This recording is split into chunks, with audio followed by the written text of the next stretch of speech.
It's your girl Salenna with the Hot Girls Healing Podcast, and it is season 4 up in here. So if you don't know, now you know. We are 4 seasons deep. This is a podcast where we talk about anything and everything and how it relates to healing. This is a space where our multitudes are honored, the whole person is welcome, and we ain't taking no shit. So, season 4, we here. I'm queer. You better be used to it by now. I am joined by I was telling him before we started filming, one of the only corporate Black people that I actually hang out with. Her token And he is corporatee. joining us. Look, I came to keep it actual and factual. So we are joined today by the wonderful Oben. He is smart. He is Black. He is here. And we are in Melon in March when we're filming this. So we are honoring all things Black always, but especially during Black History Month, which has, if you didn't know, been extended through the end of the year. So Melon in March, next week or next month, it's another witty way of saying we Black. We Black every day. We Black every day.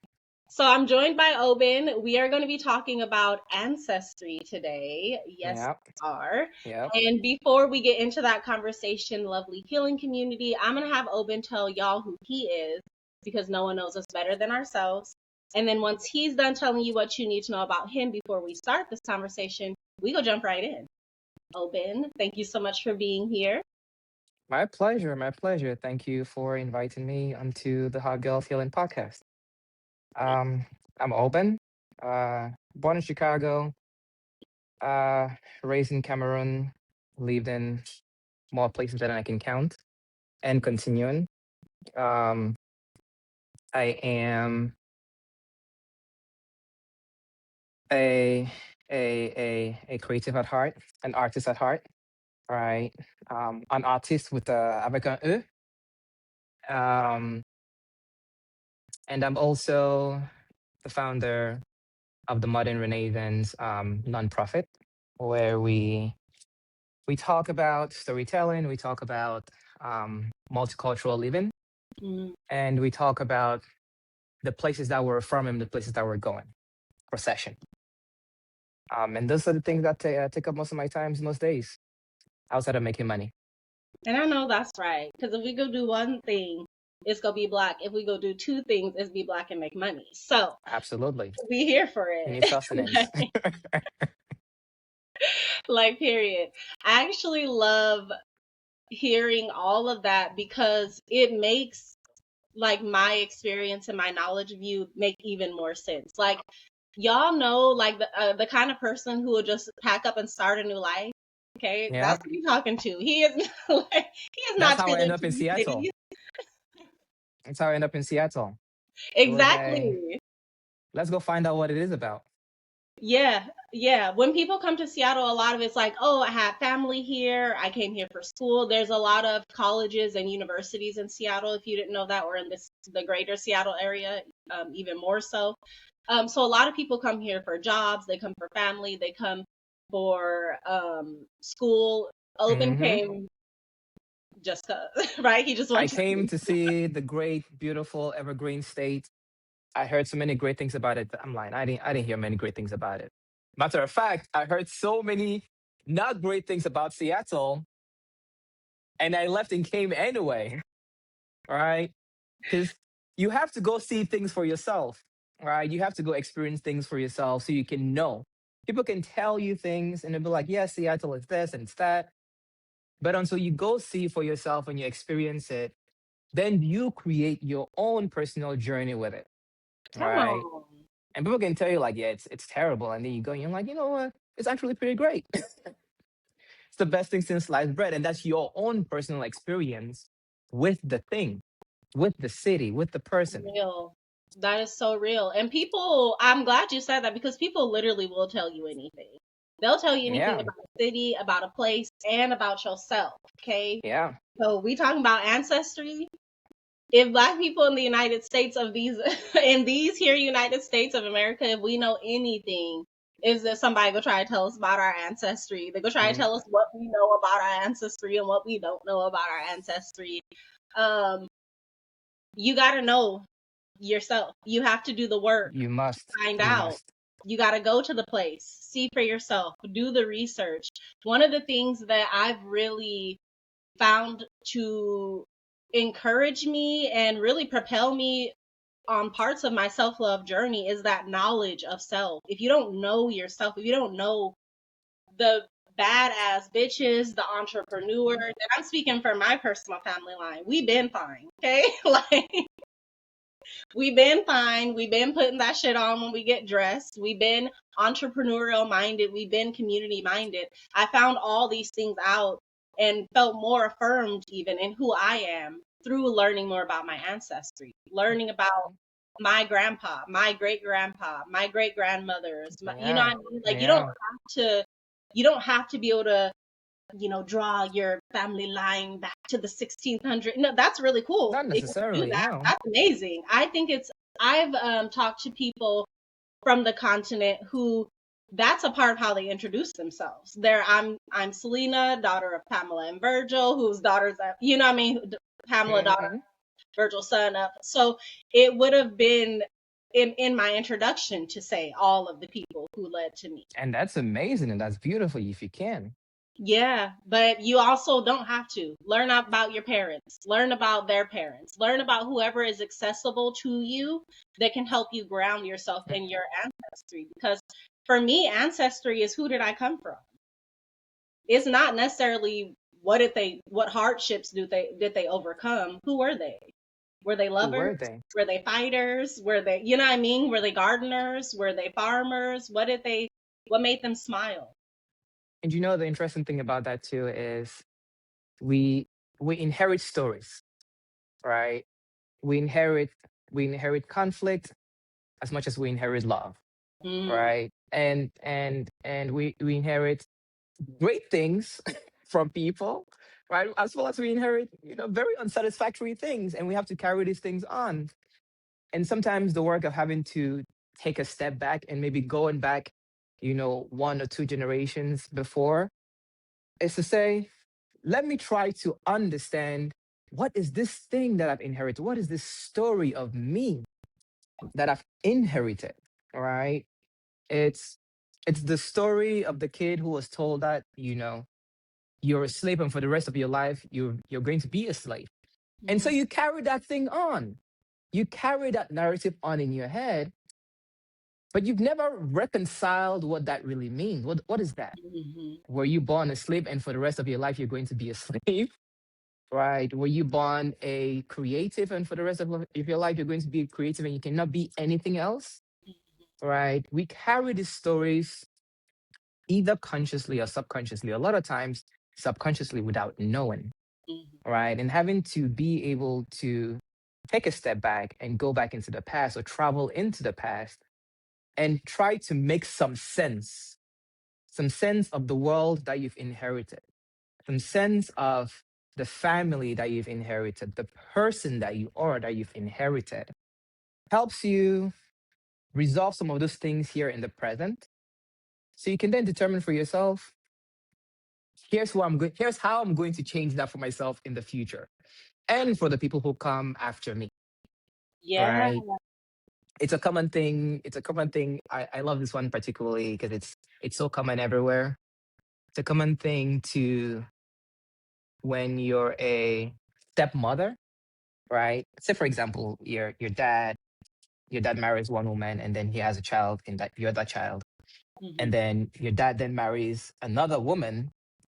There's almost like this immediate thing where you and that woman cannot have a good relationship, right? It's sort of mhm, like the same thing with, stepmother, mother-in-laws and your daughters. mhm, There's some narrative that we inherit that you're supposed to have a contentious relationship with your mother-in-law, with your stepmother, with your stepfather. But then you go, well, why does it have to be that way? Why can't we figure out our own narratives of who we choose to be and the type of relationship that we choose to create for ourselves. We don't only have to be contentious with each other. And Yeah. we see this over and over again. Even in my family, in my own personal life experiences, right? Um, my dad had a wife, which was not my mom, and we sort of had this contentious relationship, which is it's just like a thing, you just in Cameroon, you just know if she's your stepmom, you're not supposed to like that woman, and she's not supposed to like you, right? And then when you grow up, there's always going to be this contention, and there's just something about that never sat well with me. It's like, look, I don't owe you anything. I have my own journey in this life. Why do I need to create this friction? Why does there need to be this friction between me and you? But all of this is things that I have inherited. I didn't choose this, That's wild as hell. Like, right? why am I supposed to, as an adult, be considering and Now partnering you up come with out, you someone who's supposed fighting, to look like and my you don't even know why you're child? fighting. Like, yo, this is not my fight, That's crazy. Yeah, right? I mean, a lot of the time these things be just providing context and framing for what is already happening in our lives. I remember being a kid just wondering why so many things were happening. And when you're growing up in these spaces, it's Hmm. like it feels like everything is that way because it has to be, Because and it because it has to always be. has been, and because all of the adults are consciously choosing for it to be that way. Hmm. The whole time, Hmm. none of that is the case. None of that's the Like, case. where's your choice? I don't want this for me. Do we have to suffer the same suffering because that is how it has to be? Yeah. I think not. I think maybe not. Yeah, You I know. think definitely not because that's the part about it. No conscious decisions are being made by these adults. They're just going Hmm. with the flow of what we're supposed to be doing. And I talk about it a lot because when I started my healing journey, I started to realize that what I was comfortable with was not what was right, was not what was Hmm. most efficient. It wasn't Hmm. even what was working best for our family structure. How, you know what I mean? Like when I Right. really started Right. to get into it. So making conscious decisions to know yourself, to get to know your own ancestry, Hmm. that's a decision you're gonna have to make consciously, At especially some if you point. look like me. Like you're gonna have to get to know that. They're not no one's gonna come and be like, here's why you should know about yourself and your family and all the amazing things that you are directly connected to. No one's doing that for Black American people, African Americans. We have to do that ourselves and we have to do it for our community. So I love hearing about also the storytelling that you do with your nonprofit. Yeah, those things are important.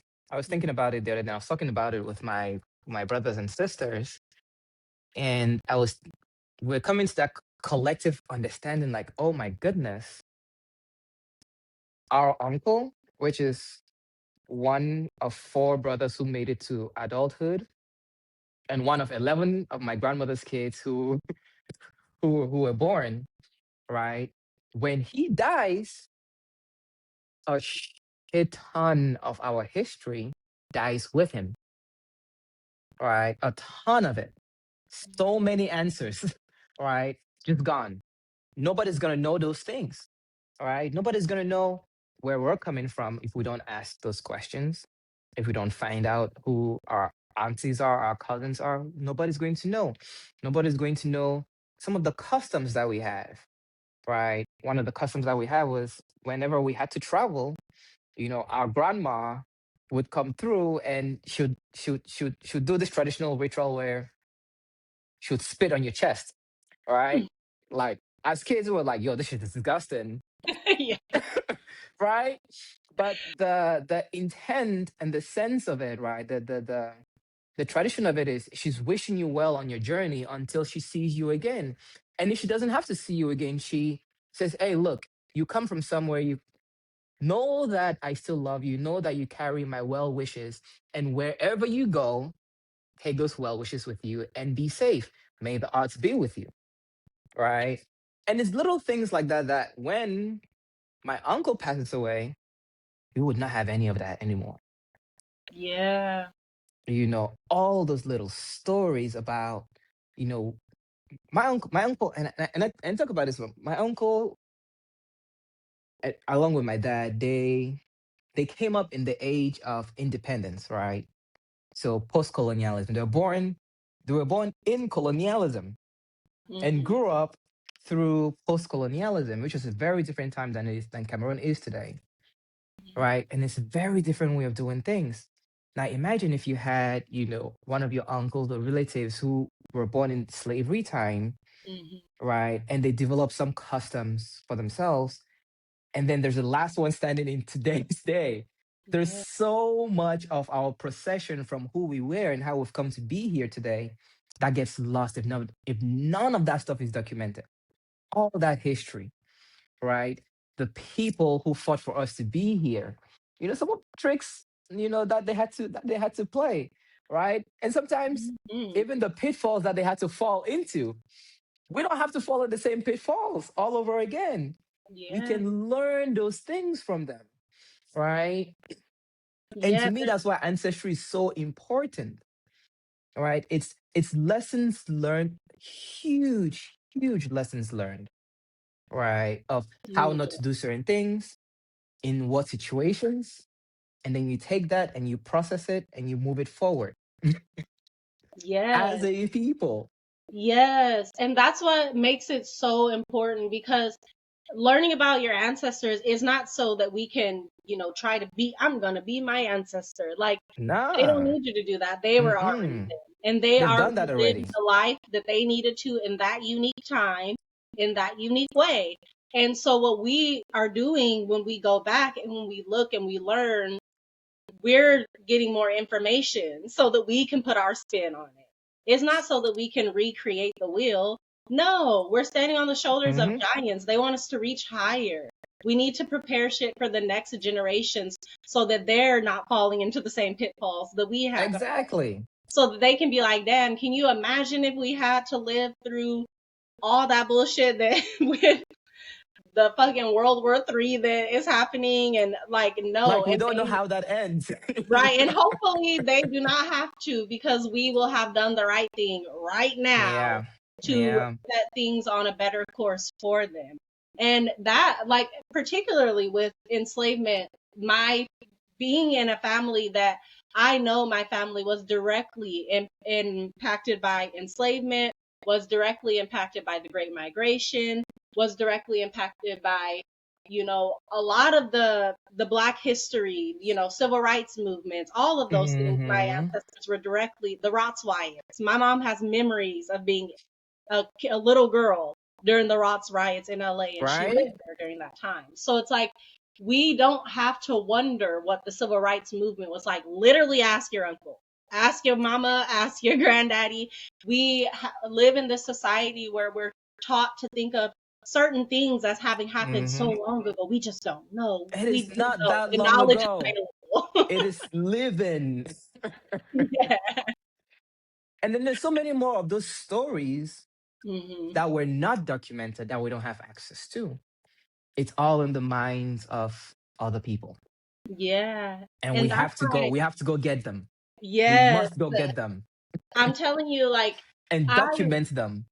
yes, because I'm telling you, I was thinking when you're talking about your uncle, I'm like, literally, when he passes, the only way that y'all would have access is if he left pictures, if he left journals, if he wrote something down, has old calendars, or planner books, like something That man ain't that doing all can of show that. you.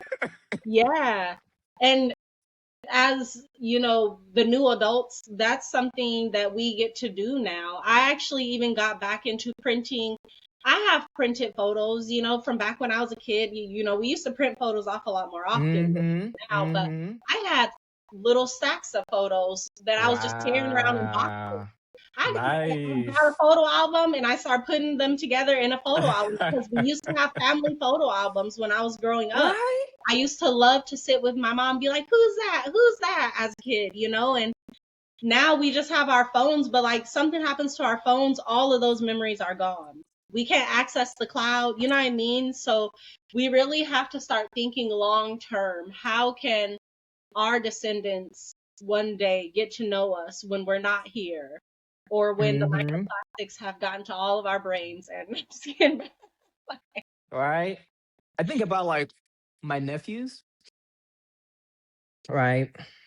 My nephews, the oldest of them, not the oldest, but in in our generation of kids, because we got like three generations of kids, right? The big ones, the middle ones, and so in the middle ones, the oldest of my nephews is about to go to college next this year, and born and raised in the U.S. has been to Cameroon a few times. But like, if I ask this dude, yo, what village does your grandpa come from? This dude gonna be like, I don't know, right? And I'm sad. I'm a little sad, but also I'm saying, damn, I'm feeling as an uncle because it's my responsibility, right, to transfer this information, or at least to hold a space for them, because I know there will be a time, as it was for me, when these things become important, Yeah. right? At least for me, I think it was like maybe when I turned like 28 or 27, when I started recognizing, like, oh my goodness, I need to start recording a lot more of our family tree, of our family history, knowing who is who, this auntie, that cousin, where they're coming from, what's your story? Why do they now live in this city? You know, when you guys were younger, where did they leave? How did they end up where they are? How did you end up here where you are, mommy? Right? Mhm. Because it's like a web. It's a web that we need to preserve. So Yeah. that you can go, oh my goodness, I have this my auntie over here, and this I'm related to them. I got peoples here. I got Yeah. peoples. You're not alone in the world. And we can Yeah. often feel alone in the world, but you're not alone. You got peoples and you come from somewhere and you're going somewhere. You're on a mission. Yeah. And I love knowing that I was not someone who was really raised around any of my like larger family. It Mm-hmm. was really just my siblings. I knew my uncle on my mom's side. I knew of my dad having multiple siblings. I could only really Mm-hmm. tell you that he had one sister. I know that for sure. But I think he came from a bigger family. So I'm not like, you know, so I'm just like, I'm not really sure about a lot of that. But I know that when it comes to meeting my larger family, Mm-hmm. I was like someone who didn't really have interest in that at first. I was like, I grew up my whole life without having a larger family. Like, what's the You point didn't of you that didn't now? have that exposure. You didn't have that But model set yeah, to I you. didn't have the exposure. But now that I'm older, I'm like, no, it's awesome. Like, I literally met up Mm-hmm. in London with my cousin Paris. We have like pictures from that. Like, Right? I was literally just talking about how happy that made. I'm like, yeah, well, How amazing I was was in that? London. I met with my sister and my cousin came. Like that was so cool and fun. And I would have not have had that experience at all had I not been more open to, getting Mm-hmm. to know my family who lived in other states. I was like, oh, I have Mm-hmm. family in these states, that state. Like you just have to get to know. And the thing about being an adult is being my family isn't enough. Like if we're not on the same wavelength, we ain't on the same wavelength. But the thing about it is like you will have family that is like my cousin Yes. Paris cool as fuck. You know what I mean? Like I Yeah. would have never known that had I not given it a chance. So Yeah. you really I would encourage anyone if you didn't get to know your family as a kid, because there's a lot of reason why that could be, and that's a part of ancestry too. And That's as part you of the said, learning ancestry. that They not so inherited good stuff. Yeah, narratives. the not so good stuff that we also inherit. But the thing about family, like family will be over here estranged for the smallest reason that somebody let get big, and now it's all these years later and they still ain't talking. And I'm like, if you learn from your other family, like you learn more about your parents, like what were they like when they were younger? What was the Yeah. key? Were they annoying? Like, tell me something that they ain't gonna tell me. You know what I mean? Like, Yeah. you get Yeah. opportunity to learn yourself then better, and you get to learn where some of these things came from. Like Some again, of when your I own was a traits kid, too. yeah, yeah, that is a choice. Yeah. And that's one of the most these days. I spent time talking to my mom. She was here for Christmas, Oh. and we had an amazing time. And I just asking her questions about like, so what about, remember that one time when that thing happened? And then she's gonna tell me the story. Mm. And then you start recognizing, one, two things that you start recognizing. Our parents are just as human as we are. And they're as much children as we are children, right? And you start going like, holy shit, they were making up half of the shit that they were doing as they went, right? And so for a person like me, there was a time when I used to describe myself as type A, and I just felt like I had to be this type A person because, oh my goodness, the expectations, I just had to know there was no room for errors and stuff like that. Mhm. And then to hear my mom's story and then go, oh, so you ain't really know? So you're saying that I don't always have to know what I'm doing before I start doing the thing. It helps me go, okay, cool. I need to let go of that need to always want to know something, but I Mhm. could stay with the instinct of here's a direction that I'm trying to go in. That's Yeah. a good instinct, and that's good enough. I Yes. am good enough to just have that instinct and then follow it Yeah. instead of trying to want to know everything and how it's going to go bad and having plan A, B, C, D. Look, perfectionism was the best thing I ever let go of because it kept me in such a small box, especially Yeah, as an artist, which I feel yeah, like ancestry and artistry is like, it's all like, combined. like it is all connected. Like It is personal. the more I am connecting with my ancestors, the more I'm connecting with my inherent story. Like not just, and this may even feel crazy to say, but not just my story of this lifetime. But when I connect to that energy that flows through time and it defines physical barriers. That energy, whoo, that opened up my creative tap. I started going in all these different directions. I started picking back up art. I started having the will to just explore something new. I started exploring a completely new art form this year after all of just thinking, how can I honor my ancestors more? How can I lean even more into the energy of who I am and the energy of I am, quite I literally. like that. Oftentimes I get inspired by you because Stop no, for real, for real, it. for real, for real, for real, for We're real. already friends. We need to. I'm not, I'm not, I'm No, I'm just not, kidding. Continue. I'm not being facetious. No, but for real, I'm for real. I did one of the things that I wrote. I wrote an essay last month about our figures, right? Because oftentimes we have grander figures. We have people that we like. Oh man, if I can only be like half of that person, and then it sets off us on the path, sets us on a path. But Mm-hmm. oftentimes we miss out the real value of looking around us, right? The people who are doing and being, right? They're not finished versions, they're not idols, right? They're they're moving in the direction of, right? And it's always for me, I'm always fascinated to see, especially people my age who are moving in a direction of and saying, hey, here's how I choose to be, here's how I choose to create, despite all the things that I know that says I shouldn't do it this way or do it that way. I'm just gonna Mm-hmm. do. I don't know where I'm going. I have an instinct, right?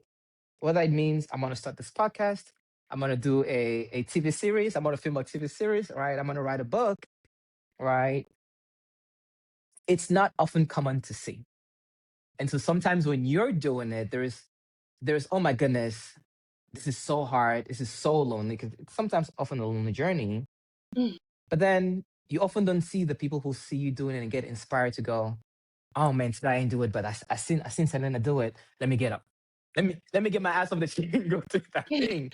It is so inspiring to see because it's energy from it's positive energy that we get to absorb from our own environment, right? And having to watch you do what you do, It tells me, hey, look, get you above the couch. Go finish that essay that you say you're gonna write. It's been 2 months. Oh my gosh. And it's the ability to inspire each other. And when the energy comes from a place from a place of love, right? You can tell. You almost know it. And it's like it's hard to deny it. And it's hard to feel its energy. It's good energy. You feel it, you see it, you go, I bet. I'm gonna match it. I'm gonna match it. Yes. At Oh my least God. I'm gonna match it. Oben, not you in here having me feel my own feelings. How dare you? No, it is beautiful. It is beautiful to Hmm. see, because we often, at least I speak for myself, especially we have ambitions, we have dreams. I'm a huge dreamer, right? I love to dream. I daydream all the time too. But to have to see people who are going after the dream, right?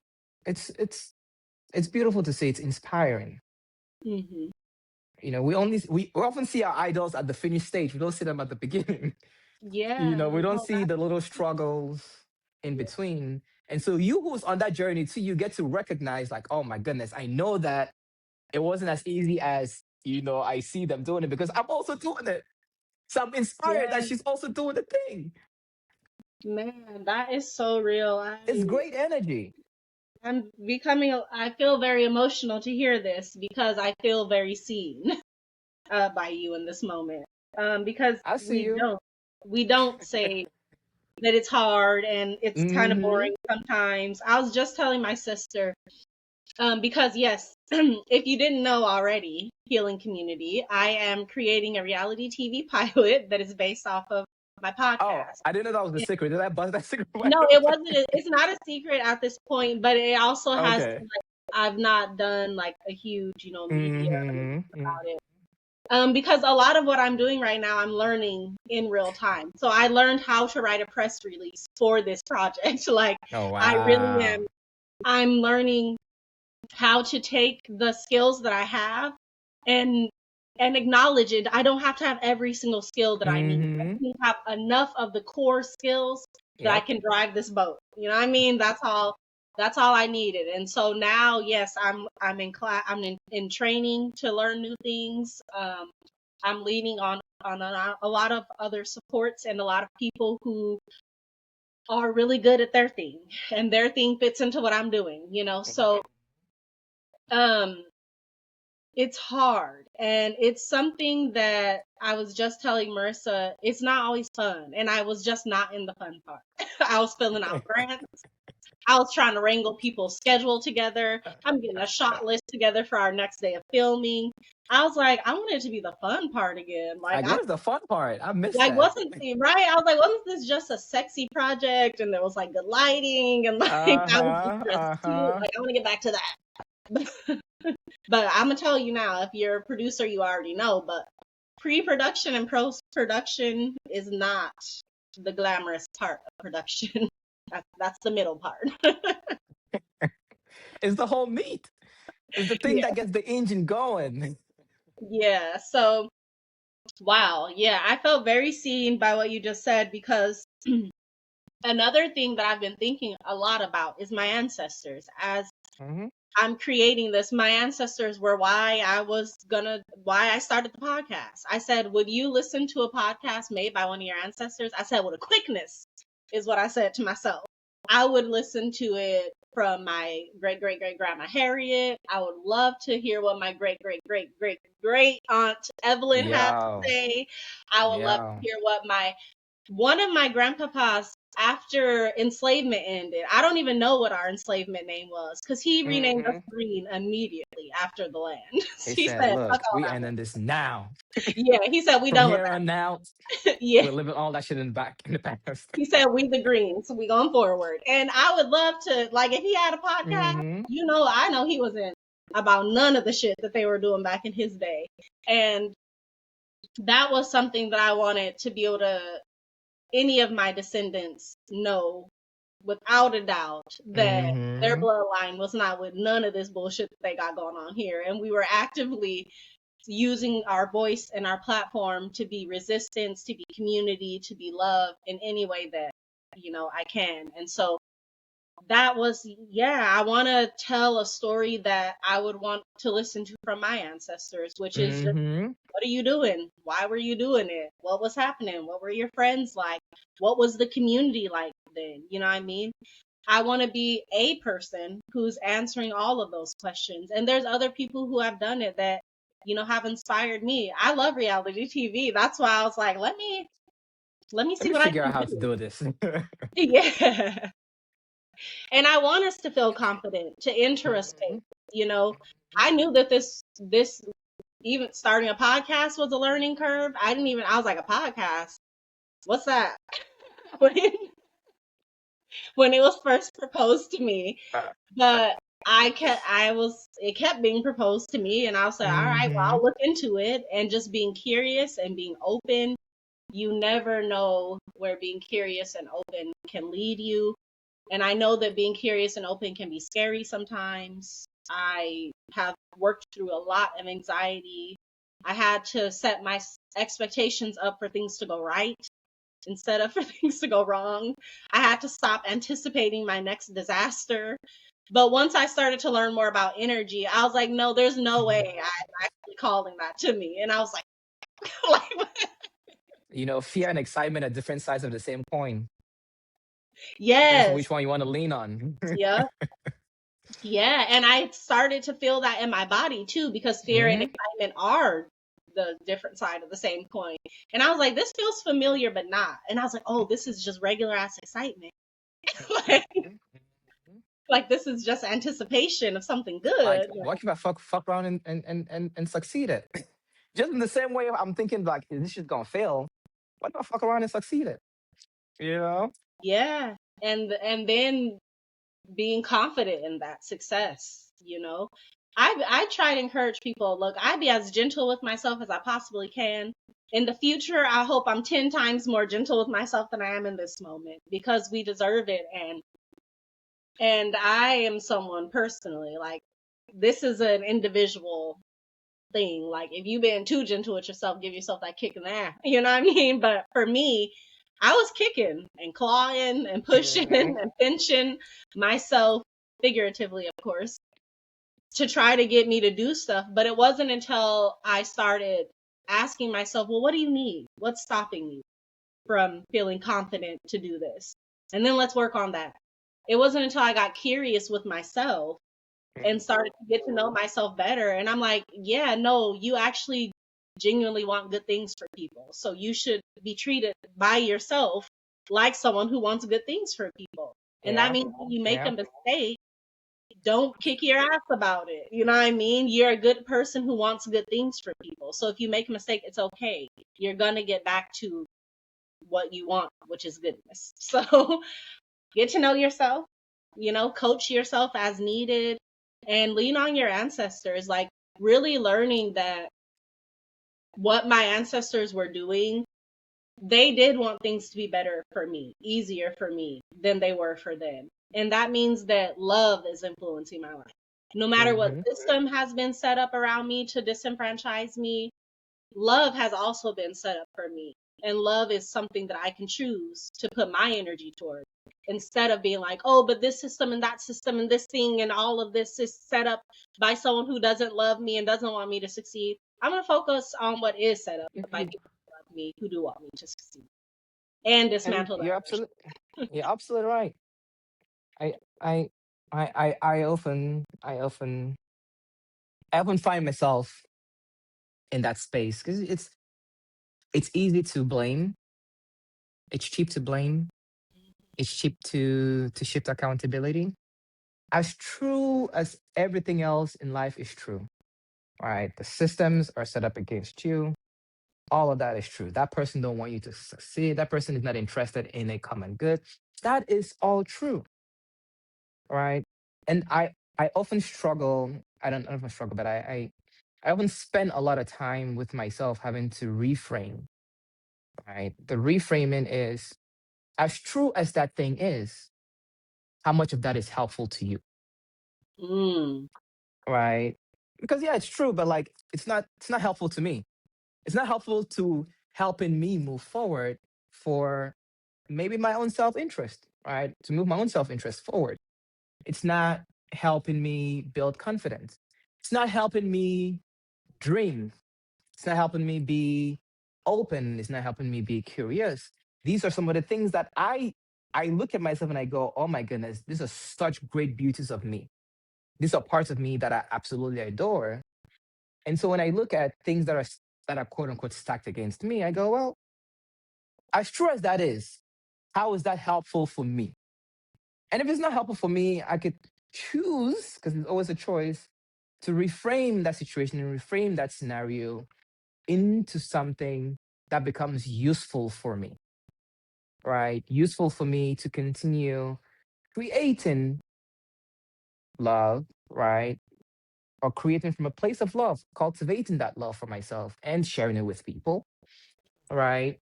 From a place of staying open, right? And being curious. Yeah, you got that one friend that did you dirty, or that one ex that did you dirty, and now it's fucked up your trust, right? I can hang on onto the things that they've done, which they're all true, right? Or I could reframe it and go, huh, now that I know that these are things that happen, how can I mitigate that so that I continue being open and loving and caring and trusting? Because these are things that I still value, right? And that's also the world that I want to create. I want to positively create a world where we love ourselves and we share that love with each other. Where we stay open and we stay curious about the other person and give the other person benefit of the doubt. Yeah, I know they did something that was a little funny, but like, let's reframe that, because the intent is not to be conflicting with each other, but to share with each other, right? Yeah. So, how can I reframe that to be helpful, knowing that there are these pitfalls and these traps here, and I could mitigate them? And I love that. I love that framing for benefit that is like the thread through this, because it used to be, and I don't know if there's just my Christian upbringing or what, or my mama's Catholic upbringing, but us going into a situation and being like, Mm-hmm. I can only be here if this situation is also beneficial to me. I was like, that's crazy. Like, what do you mean it has to benefit me? Like, what do you mean? It's almost Like, it's like a shouldn't I default just be there to thinking, benefit other people? right? It's so default, and it kind Yeah. of forces you. You're taking what the world does and you're not impacting the world in your own way, because the world is Yeah. telling you be transactional, and you're going in your mind, it, your body knows, your body feels like, no, that's not the kind of world that I'm trying to create. I know Mhm. that's the reality of today, but I have a contribution to changing that reality tomorrow. Yes, What would and I want that's to the do? part. That's the part, because that's I do get to benefit in that way, because You will when I'm benefit. thinking about a world that I want, yeah, I'm benefiting from that world. And that's like Hmm. where it comes to being honest. You can want good for yourself and be a good person. You don't have to only want good for other people. I can only care about other people or I'm selfish. Like, no, girl, you have to care about you. You need to want to benefit. Hey, I they say always say charity all begins of at my home. relationships. Sorry, go ahead. They say charity begins at home, or they say Yeah. put on your own oxygen mask before you help. Yes, exactly. Because You can't give what you don't mutually have. beneficial relationships should be the standard. We should not have to be in exploitative relationships to prove that we're a good person. That is a Hmm. ridiculous notion that I had to unlearn. Yeah, yeah. Look, somebody said I still throw hands. you know, I may be good and kind and calm, but I still throw hands. Look, okay, hot girls healing. Like we are honoring the multitudes. yeah. But I love this respect for our kind of storytelling and respect for our ancestors that comes through with oral storytelling. And mind you, I am taking a shift right now. Um, kind of back to something that we were talking about a little bit earlier when it comes to passing down stories. And Mm-hmm. that is one of the things that has benefited our community tremendously. There were Mm-hmm. stories that I was told again and again as a kid. My mama was telling us about the Underground Railroad before I ever got into school. Like, I would have never Wow. had Portia's moment of thinking that it was a physical railroad because I genuinely asked that question when I was like 5 or 6, Like, and can I they're go like, find them tracks? yeah. Because I was a kid, I was like, wait, so Are it they was a still selling train? tickets? But yeah, no, our oral storytelling is so important. A lot of Black history I was told orally. I didn't, Mm-hmm. and then once, I knew how to read and stuff, my mama did give me a few books and stuff. But yeah, we tell our stories orally. That has been a tradition that came from the continent. And that it's also, I noticed it's a lot of indigenous Hmm. cultures have oral storytelling. I Yes, work with they've retained that. yeah, I work with Friends of Waterfront Seattle. Shout out to the Seattle Waterfront. Great things happening there. Um, they have a language, a native language. They have printed signs, street signs, and things in a native language. And I learned that they're like, that language was not written at all. We actually Mm-hmm. worked with, they worked with the tribe. They worked with this linguist to create a written version of their language. So it's Wow. kind of like, it's English sized kind of, written language. Because their language was only oral. It was never written down. And I Mhm. was like, we some indigenous people, some real ass niggas for that. They said we don't even need to write it down, actually. It's all up here. That is amazing. I like Yeah. that. I It's like actually that. white people who are very much obsessed with the written word. But No, but it's actually important.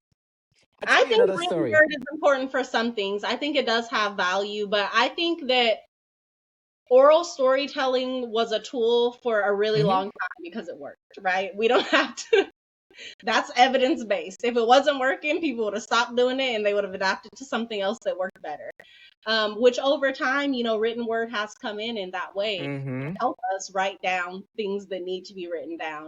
But I also was talking about the power of oral storytelling, and someone was saying that telling a story orally allows for you to adapt that story and make it relevant to that day's time.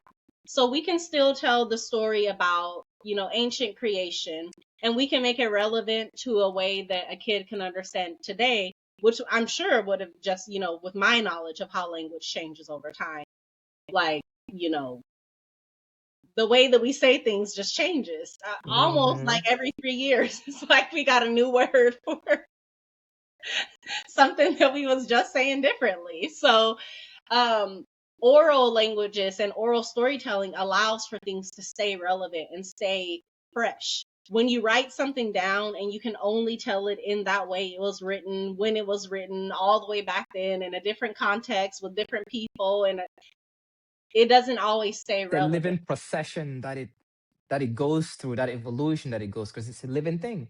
Yes, You know, it's exactly. And I'm it's the like, way that somebody is, says one word and then another person hears it and it takes on some new meaning. mm-hmm. And it's now evolved into that new meaning. It's Yeah. processed. Mm-hmm. So there's definitely value in both, but I always thought that was so cool about oral storytelling, and it really, I was like, maybe it wasn't so boring having to hear those same stories over and over and over again, because now I can tell it to the next Bam. generation. It's also how we gather, right? Like when Hmm. we gather, we story tell. Oh man, you won't believe what happened to me last weekend or last Saturday. We Yeah. tell the story with the emotion as fresh as it is, right? And it brings us together. You know, it's a medium for us to still stay connected to each other, right? When I use certain words, right? For example, when I speak in French with certain people, there's a connection. There's a connection that cannot be explained that we have. We just Hmm. immediately connect, and there's certain things that I would say that they just immediately understand. But if you had to read that shit in a book or in an article, you'd be like, what they talk about again? You know, it might not carry some of the same sentiments because Hmm. it is really hard to translate oral stories or things that happen into writing. It's hard to translate emotions and meaning too, because meaning is complex. It's not Yeah. linear. It's not straight. No, And the meaning that I've one been person takes is different from somebody else's meaning. yeah, it reminds me of those conversations you having through text where you're like, no, I gotta call you. This I isn't gotta call translating you. right. Yo, look, 2 a.m. in the morning. Nah, I can't text this. I'm calling you. Yeah. Because it's not gonna come out right. I have a sister. I have a lot of sisters, but one of my sisters in particular, I swear every time we try to have a conversation through text, there's like, I'm like, girl, where are you getting all this meaning from and all this inflection that just was not there? I'm like Hmm. texting so straight face. Like there's all it's just so funny. But yes, I love a good story. I will tell you a story, but I never tell you a lie, as we say. But is there anything that we haven't said about ancestry, about this connection, about the stories that live inside of us? Is there any last word that you feel like needs to be articulated here? Let me think for a second. Okay, yeah. Take a moment. And while you do that, I will tell y'all my last word because I have been feeling so much while we're having this conversation. And I know that that tends to happen when I bring up my ancestors because I Mm. just love them so much. But my last word really for this conversation is just honoring who you are. Like honor who you are. You know what I Yeah. mean? So much we can be taken so far from ourselves. We can abandon ourselves. Walking around, walking, talking, going through all the motions, but you've long abandoned yourself. And so I would just say, come home and honor who you are. Get to know that person, protect that person, and know that not everyone in this world is gonna align with that. We got like 8 billion people though. So do you really need them? You know what I mean? That's my last word. Come home. I like that. Come home. Yes. Um, I think my last word would be. I think I've been preaching this probably since I turned 30. I've been preaching this whole community thing, and it's something that for some reason has stuck with me, and I cannot stop talking about. I cannot stop talking about it, and ancestry being another thing. Having to go home, come home. It's a think of think of the perfect world that you'd love to exist in, right? And then go create it. Go find the people to create it. you know and I'm not talking about, I'm not saying like, look, react to the world. Think of all the things that you're afraid of. Think of the person that you are and why you have to be, for example, I'm going to pick on men. And think of why you have to be such a masculine man, and oh my gosh, the pressures of it, right? And go, well, what's a perfect world where I wouldn't have to worry so much about that thing, and then go find the people and create it. Because a lot of things is, it's not our narratives that we're leaving. We're living other people's narratives. Like, yo, this I don't want to be out here living other people's narratives. I want to leave my narrative. So find the people. Think of the perfect world that you'd love to live in, well, filled with love and openness and curiosity, right? And then find the people who are also on that journey, and then go create it. That is community. Yes, it is. That is your community. Uh, I feel so inspired. I feel so happy and grateful to have had this particular conversation with you, Oben. Where can people like contact you to like put you on a panel or something? I need you on a panel like immediately. Um, let's see. Email. You could also find me on IG, Modern Renaissance, which is also our tag for the nonprofit, and mostly email and text message. I know that's right. All right, You y'all. know, Man, like, can we take a moment together? Let's all just take yeah, a this moment is together. we need a couple moments. That was from so much goodness. Thank you my so much. grandma and my grandma and all the grandmas of the world. I am named after my grandmother, so I am grandmother. Yes. Oh my God, I remember you told me that. That is so cool. I'm not named after anyone in my family, but I also love that about me. So, because we have a lot of name repeats in my family, Mm-hmm. and I'm like, y'all do too much. I'm not doing that, y'all. But y'all, thank you so much, healing community. I hope that you feel warm from that. I hope you feel more secure after hearing that. I hope you feel fired up about yourself and about your family and all the goodness that is available to you. My name is Salenna Green. This has been another episode of the Hot Girls Healing Podcast. And I will see you out there, community. Use the hashtag Hot Girls Healing. And y'all see it. If you watching this, you see I got a sign. But if you're listening, I have a neon sign now. Okay. We are And it's upgrading. glowing. We are growing. The healing community is growing. Shout out to everyone who is listening around the world. Shout out to everyone who is listening around the country, in my city. I appreciate you all. And if you see me out in the community, say hey. This this whole journey has just been amazing. I'm so grateful and I can't wait to see what happens next. So I'll see you. Bye.